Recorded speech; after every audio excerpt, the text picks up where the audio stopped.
Nous allons voir ensemble aujourd'hui le péricarde. Péri, c'est-à-dire périphérie, c'est la périphérie du cœur.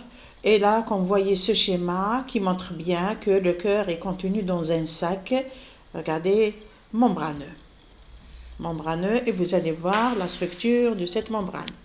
Introduction, le péricarde est un sac fibro-séreux, donc formé par un tissu fibreux et un tissu séreux qui enveloppe le cœur. Il a la forme d'un cône tronqué, amputé, coupé, à base diaphragmatique en bas et à sommet appliqué sur les gros vaisseaux de la base du cœur.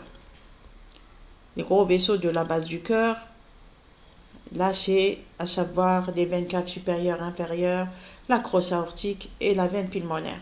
L'origine de ces trois gros vaisseaux. Ils se divisent en deux couches, l'une superficielle, le péricarde fibreux, et l'autre profonde, le péricarde séreux, formé par deux feuillets, viscéral et pariétal. Là, comme vous voyez, là c'est une coupe du cœur.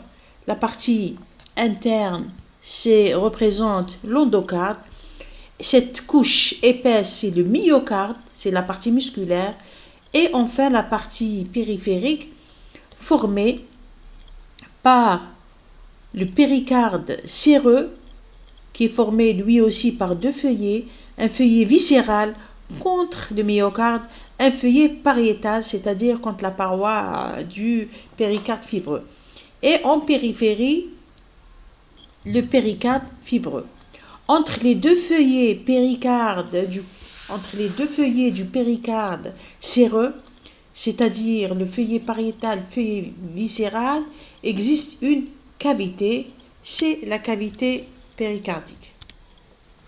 Là, comme vous voyez, c'est une pièce de dissection qui montre, là c'est le tronc veineux brachiocéphalique gauche et là le tronc veineux brachiocéphalique droit, la veine cave supérieure, donc à ce niveau, les deux s'ajoutent dans la veine cave inférieure, en arrière la trachée, là les deux nerfs phréniques. Regardez bien ce sac sur donc, le cœur.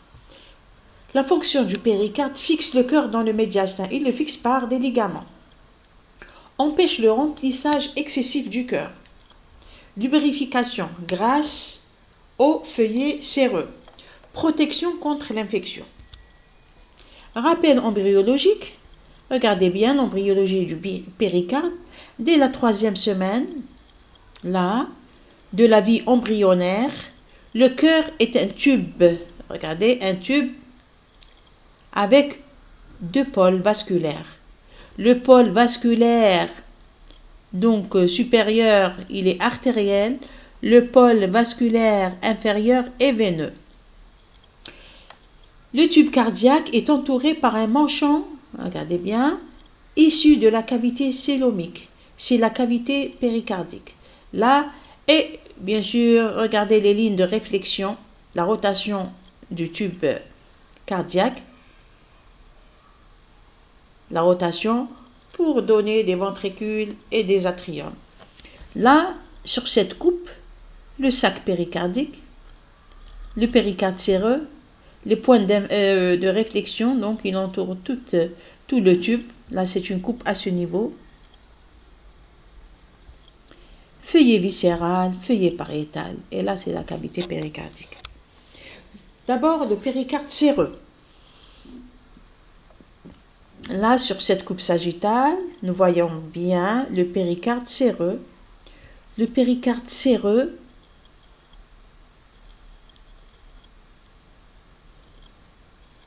comporte deux feuillets. Un feuillet viscéral, le plus profond, un feuillet pariétal périphérique. Et entre les deux, il y a la cavité péricardique. Donc, comporte deux feuillets, le feuillet viscéral et le feuillet pariétal, qui se continuent l'un avec l'autre au niveau de la ligne de réflexion du péricarde et limite entre la cavité péricardique. Donc, regardez les deux feuillets qui se continuent au niveau de la ligne de réflexion. Là, c'est le péricarde pariétal qui devient péricarde séreux. Là, et forme entre une cavité appelée cavité péricardique. Le péricarde séreux, toujours sur une coupe histologique, le myocarde, ici l'endocarde, et vous avez les deux lames blanches, le feuillet viscéral, appelé épicarde, feuillet pariétal, les deux forment le péricarde séreux. Entre les deux, il y a la cavité, évidemment, péricardique. Et en dehors du péricarde pariétal, c'est-à-dire le feuillet pariétal du feuillet séreux, du péricarde séreux, c'est le péricarde fibreux. Le feuillet viscéral, bien ce schéma, cette figure montre bien, elle est bien nette, montre bien les différentes couches du cœur. Le feuillet viscéral ou épicarde adhérent, attaché, se colle au myocarde et se prolonge sur les pédicules vasculaires du cœur. Le feuillet pariétal qui tapisse la face profonde du péricarde fibreux. Les lignes de réflexion, c'est-à-dire là où le péricarde séreux se réfléchit, le feuillet viscéral se réfléchit et devient pariétal. Et nous avons dit ici que cette réflexion se prolonge sur les pédicules vasculaires du cœur. La ligne de réflexion du péricarde séreux. Donc le péricarde séreux monte après rebrousse chemin. Correspond à la ligne de réflexion du feuillet pariétal sur le feuillet viscéral. Cette ligne de réflexion fait autour, premièrement, d'un pédicule artériel.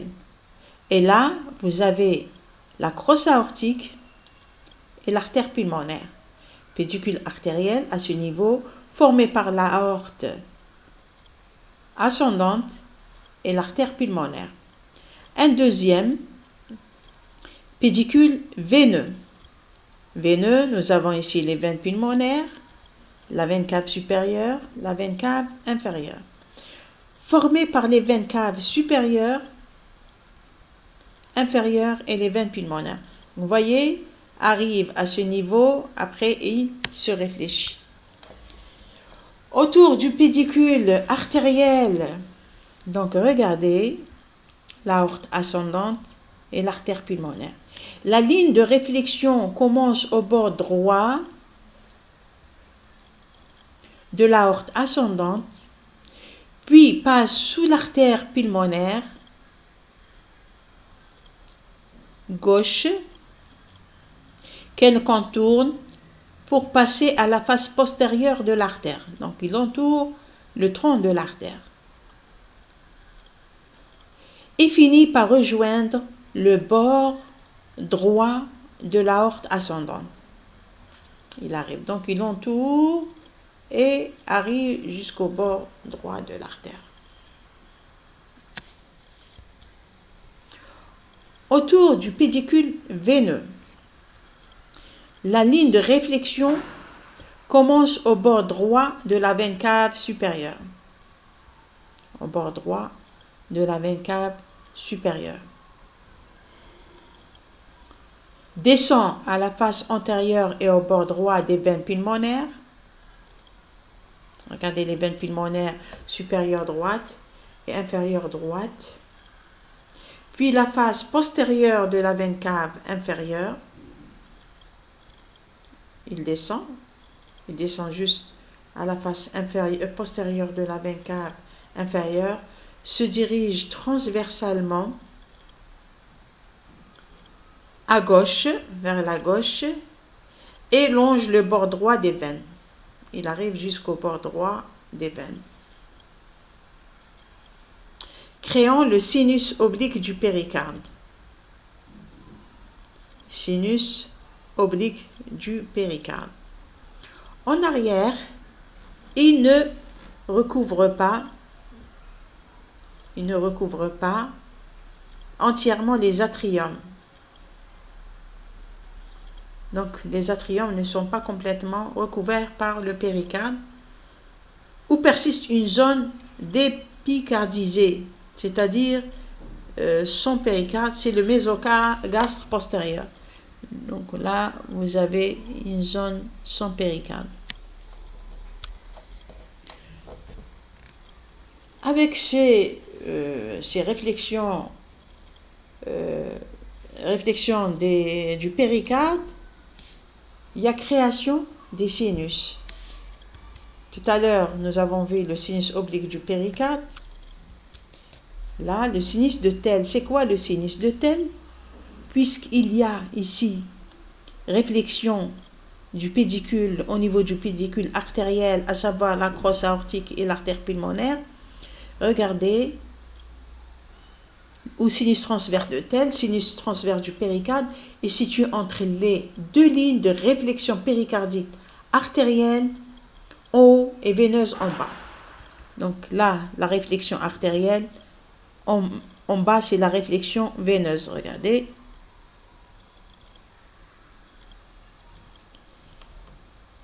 Il a la forme, ce sinus, d'un canal arciforme, arc. Regardez en vert. Arciforme, c'est un arc. Il présente deux orifices. Un orifice gauche, il est là. Un orifice gauche situé entre l'artère pulmonaire gauche et la veine pulmonaire supérieure gauche. Un orifice droit situé entre l'aorte ascendante et la veine cave supérieure. Et là, nous avons le sinus. Et là, il s'agit d'une vue postérieure.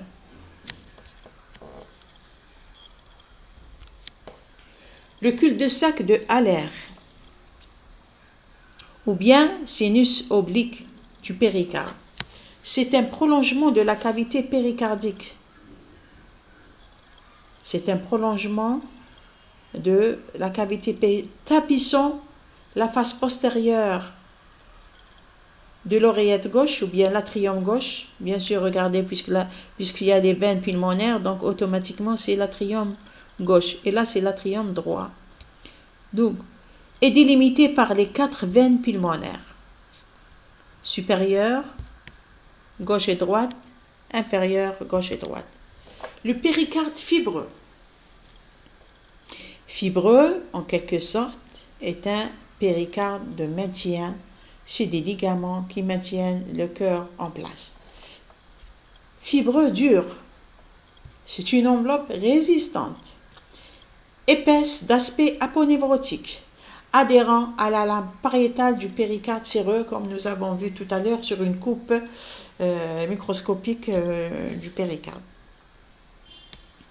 Et là, regardez, à partir du péricarde fibreux, nous avons des ligaments qui maintiennent le cœur attaché aux différents organes de la cage thoracique. Alors, les ligaments péricardiques, nous avons le ligament phréno-péricardique. Phréno-péricardique. Nous avons, ce sont les plus solides, dont la zone d'adhérence répond à la foliole antérieure. Foliole antérieure, vous avez vu le diaphragme, c'est au niveau du diaphragme. Ligament sterno-péricardique. Regardez le sterno-péricardique. Il y a le sternopéricardite supérieur, le sternopéricardite inférieur. Ligaments vertébro-péricardites, c'est-à-dire c'est les ligaments qui attachent le cœur aux vertèbres. Ligaments cervico-péricardiques qui sont donc plus haut situés au niveau du cou. Ligaments viscéro-péricardiques, ce sont donc les ligaments qui attachent par exemple au poumon. C'est viscéro-péricardique. La vascularisation-innervation, les artères, les faces antérieures et latérales sont vascularisées par l'artère thoracique interne et sa branche, l'artère péricardo-phrénique. Nous avons la face diaphragmatique et vascularisée par les artères phréniques supérieures, la face postérieure par les rameaux de l'aorte thoracique. Les veines, elles sont satellites des artères et se drainent dans les veines brachiocéphaliques, le système azygos et la veine cave inférieure. Vous avez vu tout ça dans le système veineux, artériel et système azygos.